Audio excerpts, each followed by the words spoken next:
നമസ്കാരം. News star ന്യൂസിലേക്ക് സ്വാഗതം. ഞാൻ ഫിറോസ്. പ്രധാന വാർത്തകൾ. മുൻ മുഖ്യമന്ത്രി പിണറായി വിജയന്റെ ഗൺമാന്മാരുടെ മർദ്ദനവുമായി ബന്ധപ്പെട്ട് മൊഴിയെടുക്കൽ തുടങ്ങി. ആലപ്പുഴ ക്രൈംബ്രാഞ്ച് ഓഫീസിലാണ് സ്പെഷ്യൽ ഇൻവെസ്റ്റിഗേഷൻ ടീമിന്റെ നേതൃത്വത്തിൽ മൊഴി രേഖപ്പെടുത്തുന്നത്. സംസ്ഥാന ഫിഷറീസ് മന്ത്രിയായി ലത്തീൻ അംഗത്തെ പരിഗണിക്കണമായിരുന്നു എന്ന് ആലപ്പുഴ രൂപത PRO ഫാദർ സേവ്യർ കുടിയാംശ്ശേരി. ആലപ്പുഴയിൽ മാധ്യമപ്രവർത്തകരോട് സംസാരിക്കുകയായിരുന്നു അദ്ദേഹം. സാഹിത്യകാരി B. രാധാമണി ടീച്ചറുടെ നിലാവെളിച്ചം കഥാസമാഹാരം പ്രകാശനം ചെയ്തു. എഴുത്തുകാരൻ കൂടിയായ ഫിലിപ്പോസ് തത്തമ്പള്ളി കഥാസമാഹാരത്തിന്റെ പ്രകാശന കർമ്മം നിർവഹിച്ചു.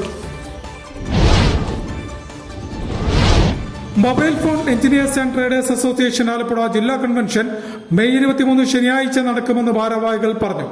ആലപ്പുഴ പ്രസ് ക്ലബിൽ നടത്തിയ വാർത്താ സമ്മേളനത്തിലാണ് ഭാരവാഹികൾ ഇക്കാര്യം അറിയിച്ചത്. വാർത്തകൾ വിശദമായി. മുൻ മുഖ്യമന്ത്രി പിണറായി വിജയന്റെ ഗൺമാന്മാരുടെ മർദ്ദനവുമായി ബന്ധപ്പെട്ട് മൊഴിയെടുക്കൽ ആരംഭിച്ചു. ആലപ്പുഴ ക്രൈംബ്രാഞ്ച് ഓഫീസിലാണ് SITയുടെ മൊഴി രേഖപ്പെടുത്തുന്നത്.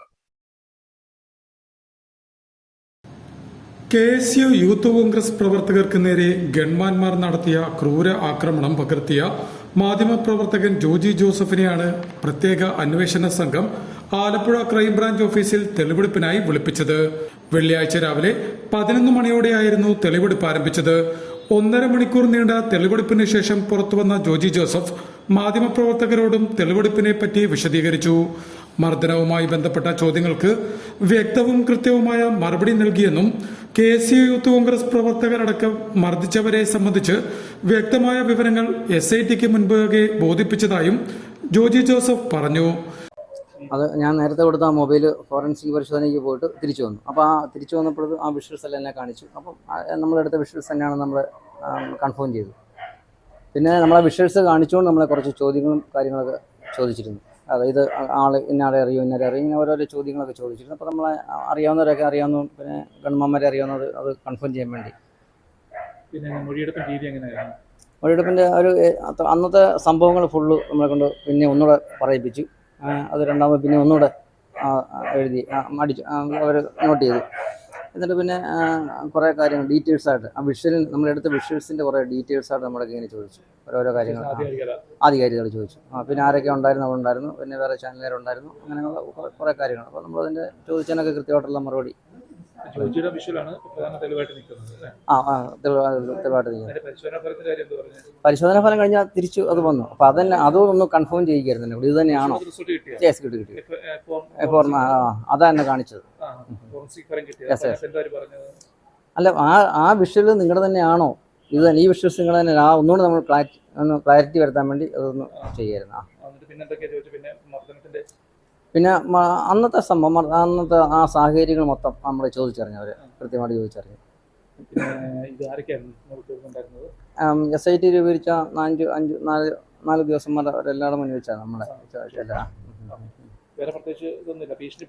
അതിനെപ്പറ്റിയൊക്കെ ഞാൻ കൃത്യമായിട്ട് പറഞ്ഞു. ഇനിയിപ്പോൾ അവർ പറഞ്ഞു ഇല്ലെങ്കിൽ ഞങ്ങളുടെ മേൽനോട്ടത്തിൽ ചോദിച്ചുകൊണ്ട് ഇനിയിപ്പോൾ എന്തോ ഒന്നാലും കുഴപ്പമില്ല, എന്താണെങ്കിലും അറിയിക്കണം, അങ്ങനെയുള്ള കാര്യങ്ങളൊക്കെ പറഞ്ഞു. യെസ് പറഞ്ഞെന്ന് പറഞ്ഞു. അത് ഞാൻ പറഞ്ഞു, അത് കഴിഞ്ഞ വർഷം ഒക്കെ ആയിട്ട് അങ്ങനെ പല രീതിയിൽ അങ്ങനെ ഓരോരുത്തർ സംസാരിച്ചിരുന്നു. അപ്പോൾ ഞാനത് കൃത്യമായിട്ട് അവിടെ അവതരിപ്പിച്ചിട്ടുണ്ട്. ദൃശ്യം പകർത്തിയ മൊബൈൽ ഫോൺ നിലവിൽ SIT കസ്റ്റഡിയിൽ വെച്ചിട്ടുള്ളതായും അതിലെ വിഷ്വൽസിനെ സംബന്ധിച്ചുള്ള വ്യക്തതയും സ്പെഷ്യൽ ഇൻവെസ്റ്റിഗേഷൻ ടീം ഉദ്യോഗസ്ഥർ ശേഖരിച്ചു. വരും ദിവസങ്ങളിൽ തുടരന്വേഷണവുമായി ബന്ധപ്പെട്ട് സംഭവം നടന്ന സ്ഥലത്ത് വിളിപ്പിച്ച് തെളിവ് ശേഖരിക്കുമെന്നും ഉദ്യോഗസ്ഥർ അറിയിച്ചു. സംസ്ഥാനത്തെ ഫിഷറീസ് മന്ത്രിയായി ലത്തീൻ അംഗത്തെ പരിഗണിക്കാമായിരുന്നു എന്ന് ആലപ്പുഴ രൂപത PRO ഫാദർ സേവ്യർ കുടിയാംശ്ശേരി അഭിപ്രായപ്പെട്ടു. ആലപ്പുഴയിൽ മാധ്യമപ്രവർത്തകരോട് സംസാരിക്കുകയായിരുന്നു അദ്ദേഹം. ഫിഷറീസ് മന്ത്രിയായി മത്സ്യത്തൊഴിലാളി വിഭാഗത്തിൽ നിന്നുള്ളയാളെ പരിഗണിക്കണമായിരുന്നുവെന്ന് ആലപ്പുഴ രൂപത PRO ഫാദർ സേവ്യർ കുടിയാംശ്ശേരി അഭിപ്രായപ്പെട്ടു. സർക്കാരിനെ ഭീഷണിപ്പെടുത്താനില്ല, പക്ഷേ ജനങ്ങളുമായി ഒന്നിച്ചു പോകേണ്ടവരാണെന്ന വിചാരം സർക്കാരിന് വേണമായിരുന്നുവെന്നും സേവ്യർ കുടിയാംശ്ശേരി പറഞ്ഞു. ആലപ്പുഴയിൽ മാധ്യമപ്രവർത്തകരോട് സംസാരിക്കുകയായിരുന്നു അദ്ദേഹം. ഞങ്ങൾ ഈ സർക്കാർ രൂപം കൊള്ളുന്ന നേരത്ത് തന്നെ ഈ ഫിഷറീസ് ഡിപ്പാർട്ട്മെന്റ് ലത്തീൻ കത്തോലിക്ക സമൂഹത്തിനും തീരദേശവാസികൾക്കും അർഹതപ്പെട്ട ഒരു കാര്യമാണെന്നും ഞങ്ങൾക്ക് തന്നെ അതിൻ്റെ ഒരു സേവന മേഖല തുറന്നു തരണമെന്നും സർക്കാരിനെ അറിയിച്ചിരുന്നു. പക്ഷേ ഇത്രയും നേരമായിട്ടും അതിനനുകൂലമായ ഒരു തീരുമാനം ഉണ്ടായി കണ്ടില്ല. വാസ്തവത്തിൽ ഏറ്റവും കൂടുതൽ കടലോരവാസികളും മീൻപിടുത്തക്കാരും എല്ലാം ഞങ്ങളുടെ സമൂഹത്തിൽ പെട്ടുന്ന ആളുകളാണ്. ഇപ്പോഴാകട്ടെ തീരത്ത് ഒരുപാട് പ്രശ്നങ്ങളാണ്, നിരവധിയായ പ്രശ്നങ്ങളുണ്ട്. അപ്പം ഞങ്ങളെ മനസ്സിലാക്കുന്ന, ഞങ്ങളുടെ പ്രശ്നങ്ങൾ പരിഹരിക്കുന്ന കൂട്ടത്തിൽ ഞങ്ങളെ മാത്രം എന്തിനു തടയുന്നു? ഈ സർക്കാർ വരുന്നതിന് തൊട്ടു മുൻപ് തന്നെ കോൺഗ്രസിന്റെ ഉത്തരവാദിത്തപ്പെട്ട നേതാക്കളോട് ഫിഷറീസ് വകുപ്പ് ലത്തീൻ സമൂഹത്തിലെ അംഗത്തിന് നൽകണമെന്ന് ഫാദർ സേവ്യർ കുടിയാംശ്ശേരി കൂട്ടിച്ചേർത്തു. സാഹിത്യകാരി ബി രാധാമണി ടീച്ചറുടെ നിലാവെളിച്ചം കഥാസമാഹാരം പ്രകാശനം ചെയ്തു. ആലപ്പുഴയിലെ എഴുത്തുകാരൻ കൂടിയായ ഫിലിപ്പോസ് തത്തമ്പള്ളി കഥാസമാഹാരത്തിന്റെ പ്രകാശന കർമ്മം നിർവഹിച്ചു. സാഹിത്യകാരി ബി രാധാമണി ടീച്ചറുടെ നിലാവെളിച്ചം കഥാസമാഹാരം പ്രകാശനം ചെയ്തു. എഴുത്തുകാരൻ ഫിലിപ്പോസ് തത്തമ്പള്ളി സമാഹാരത്തിന്റെ പ്രകാശന കർമ്മം നിർവഹിച്ചു. ചടങ്ങിൽ ചമ്പക്കുളം ബ്ലോക്ക് പഞ്ചായത്ത് ഉപാധ്യക്ഷൻ സുഷമ സുധാകരൻ അധ്യക്ഷത വഹിച്ചു. വായനശാല സെക്രട്ടറി CV അനീഷ് യോഗത്തിന് സ്വാഗതം പറഞ്ഞു. തലവടി ചർച്ചാവേദി പ്രസിഡന്റ് R മോഹനൻ പുസ്തകത്തിന്റെ ആദ്യ കോപ്പി ഏറ്റുവാങ്ങി. P ജയനാഥ്, ജിൻസി ജോളി, A ഷൌക്കത്ത്, സലീം ദിവാകരൻ എന്നിവർ ചടങ്ങിൽ സംബന്ധിച്ച് സംസാരിച്ചു. Mobile phone engineers and traders association Alappuzha ജില്ലാ കൺവെൻഷൻ ഈ മാസം 23 ശനിയാഴ്ച നടക്കുമെന്ന് ഭാരവാഹികൾ പറഞ്ഞു. ആലപ്പുഴ പ്രസ് ക്ലബ്ബിൽ നടത്തിയ വാർത്താ സമ്മേളനത്തിലാണ് ഭാരവാഹികൾ ഇക്കാര്യം അറിയിച്ചത്. Mobile phone engineers and traders association Alappuzha ജില്ലാ കൺവെൻഷൻ ഈ മാസം 23 ശനിയാഴ്ച നടക്കുമെന്ന് ഭാരവാഹികൾ പറഞ്ഞു. ആലപ്പുഴ പ്രസ് ക്ലബ്ബിൽ നടത്തിയ വാർത്താ സമ്മേളനത്തിലാണ് ഭാരവാഹികൾ കൺവെൻഷനെ സംബന്ധിച്ച് പറഞ്ഞത്. ഫ്രോഡ് സെറ്റ് മീൻസ് തെഫ്റ്റ് സെറ്റുകളിലൊക്കെ സിം ഇടുന്ന ഒരു പ്രശ്നം സർവീസിനൊക്കെ വരുന്ന അല്ലെങ്കിൽ യൂസ്ഡ് ഫോണായിട്ട് വരുന്ന സാഹചര്യത്തിൽ അതിൽ നമ്മൾ സ്വാഭാവികമായിട്ട് സിം ഇട്ട് ചെക്ക് ചെയ്യും. ആ ചെക്ക് ചെയ്യുന്നതിന് അവിടെ സൈബർ സെല്ല് ഐഡൻറ്റിഫൈ ചെയ്തിട്ട് നമുക്ക് കോൾ വരും. ആ കോൾ വരുന്ന ഫോൺ പിന്നെ നമ്മുടെ കയ്യിൽ നിന്ന് ആ പേയ്മെൻറ്റ് തിരിച്ചു കൊടുക്കേണ്ട ഒരു സാഹചര്യമൊക്കെ ഉള്ളതുകൊണ്ട് ഇതിനെന്ത് ചെയ്തു, നമ്മൾ സംഘടനയായിട്ട് രജിസ്റ്റർ ചെയ്തു.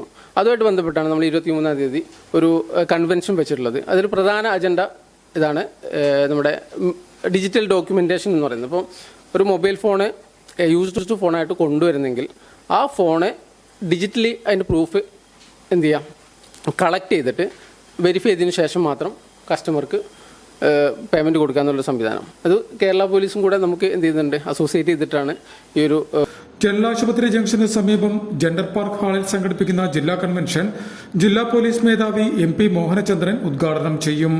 ശനിയാഴ്ച ഉച്ചയ്ക്ക് 2:30 നടക്കുന്ന കൺവെൻഷനിൽ ജില്ലയിലെ മൊബൈൽ ഫോൺ വ്യാപാരികളും ടെക്നീഷ്യന്മാരും മൊബൈൽ ഫോൺ അനുബന്ധ തൊഴിലാളികളടക്കം പങ്കെടുക്കുമെന്നും ഭാരവാഹികൾ പറഞ്ഞു. മോഷണ ഫോണുകൾ അതിവേഗം കണ്ടെത്തുന്നതടക്കമുള്ള കാര്യങ്ങൾ കൺവെൻഷനിൽ ചർച്ചയാകും. അസോസിയേഷൻ സംസ്ഥാന പ്രസിഡന്റ് അബ്ദുൾ റഷീദ്, സംസ്ഥാന സെക്രട്ടറി അഖിലേഷ്, ട്രഷറർ TK സഞ്ജുമോൻ എന്നിവർ ആലപ്പുഴ പ്രസ് ക്ലബ്ബിൽ നടത്തിയ വാർത്താ സമ്മേളനത്തിൽ സംബന്ധിച്ചു. പ്രധാന വാർത്തകൾ ഒരിക്കൽ കൂടി. മുൻ മുഖ്യമന്ത്രി പിണറായി വിജയന്റെ ഗൺമാന്മാരുടെ മർദ്ദനവുമായി ബന്ധപ്പെട്ട് മൊഴിയെടുക്കൽ തുടങ്ങി. ആലപ്പുഴ ക്രൈംബ്രാഞ്ച് ഓഫീസിലാണ് സ്പെഷ്യൽ ഇൻവെസ്റ്റിഗേഷൻ ടീമിന്റെ നേതൃത്വത്തിൽ മൊഴി രേഖപ്പെടുത്തുന്നത്. സംസ്ഥാന ഫിഷറീസ് മന്ത്രിയായി ലത്തീൻ അംഗത്തെ പരിഗണിക്കണമായിരുന്നു എന്ന് ആലപ്പുഴ രൂപത PRO ഫാദർ സേവ്യർ കുടിയാംശ്ശേരി. ആലപ്പുഴയിൽ മാധ്യമപ്രവർത്തകരോട് സംസാരിക്കുകയായിരുന്നു അദ്ദേഹം. സാഹിത്യകാരി ബി രാധാമണി ടീച്ചറുടെ നിലാവെളിച്ചം കഥാസമാഹാരം പ്രകാശനം ചെയ്തു. എഴുത്തുകാരൻ കൂടിയായ ഫിലിപ്പോസ് തത്തമ്പള്ളി കഥാസമാഹാരത്തിന്റെ പ്രകാശന കർമ്മം നിർവഹിച്ചു. Mobile phone engineers and traders association Alappuzha ജില്ലാ കൺവെൻഷൻ മെയ് 23 ശനിയാഴ്ച നടക്കുമെന്ന് ഭാരവാഹികൾ പറഞ്ഞു. ആലപ്പുഴ പ്രസ് ക്ലബ്ബിൽ നടത്തിയ വാർത്താ സമ്മേളനത്തിലാണ് ഭാരവാഹികൾ ഇക്കാര്യം അറിയിച്ചത്. ഇതോടെ വാർത്തകൾ കഴിഞ്ഞു. നമസ്കാരം.